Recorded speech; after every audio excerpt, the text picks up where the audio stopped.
This article was tagged to me on Twitter, and shout out to Bill Dixon because he's the one that tagged me in it. It's coming from the Business Insider, and it's going to talk about the racial wealth gap. Now, this is a conversation that has been had amongst us in mainstream media for years now, but it always literally comes back to a thing of trying to make it seem like we are so lazy and we don't want to work or try to put ourselves in position to balance things out. When, to be honest, it was never meant to be balanced in the first place.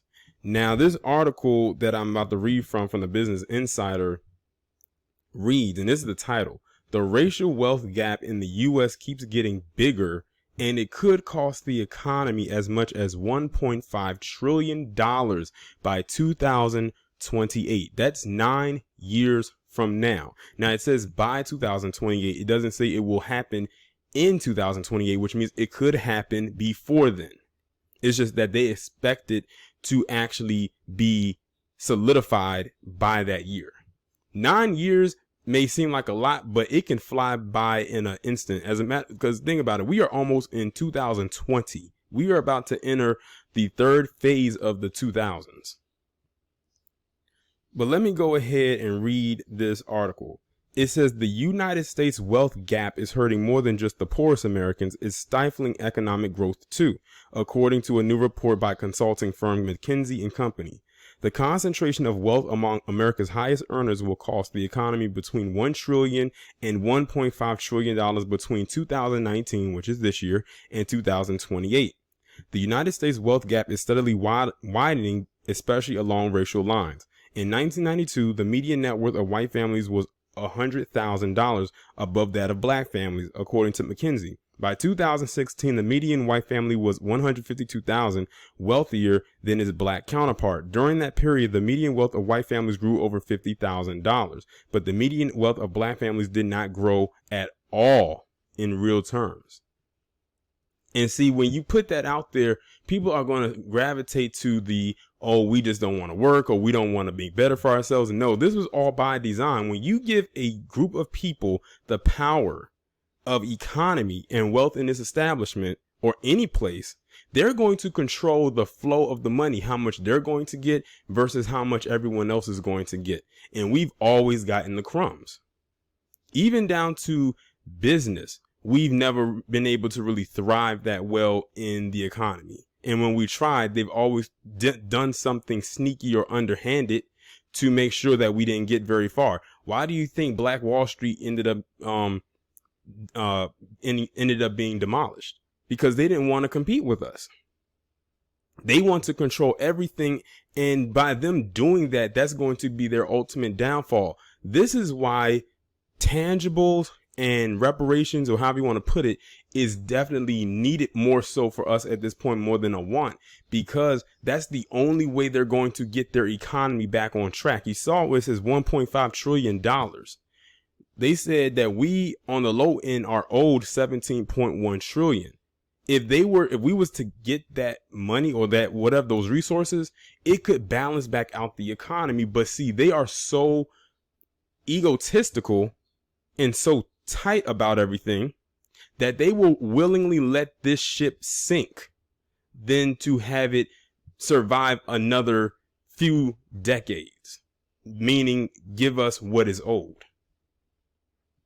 So if you really want to be honest, they are the group that want to see this establishment fall and crash and burn, mainly because they don't want to give us what is owed to us.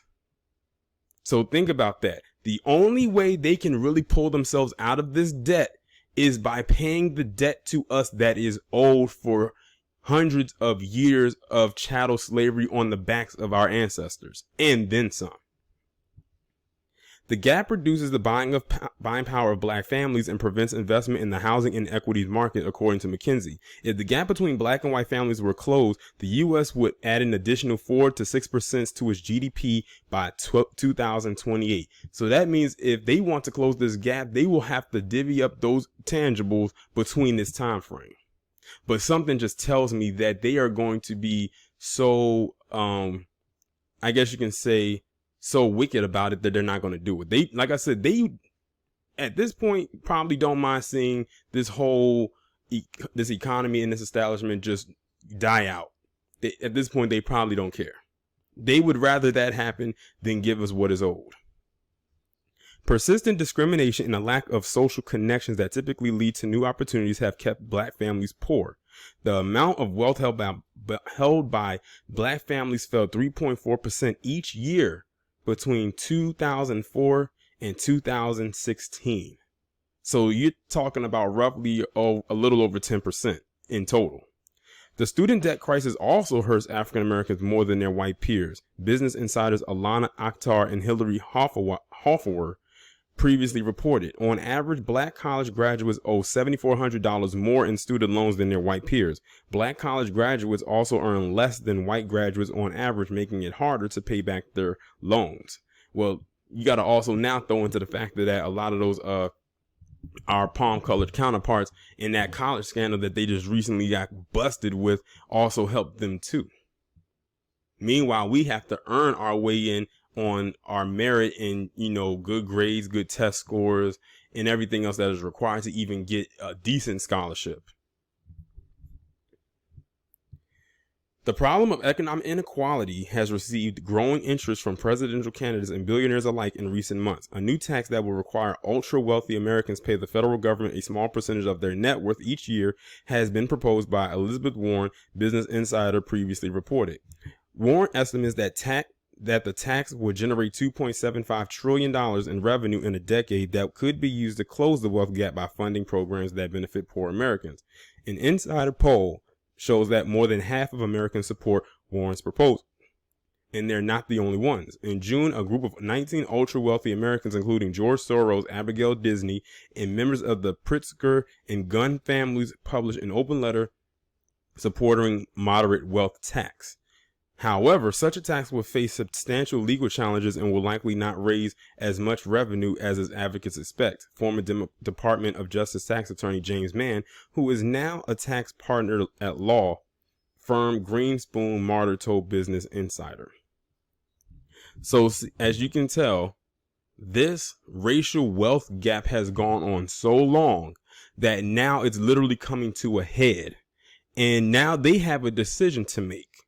Either they pay up the tangibles that are owed to ADOS in particular, or they can continue to see this economy crash and burn. Really, the decision now is literally all up to them. The ball is in their court. They created this monster. Now they have to deal with it. The same monster that is biting them in the ass right now will soon be the one that's just going to just gobble them up and consume them all and just eat them all up like it's, the last meal.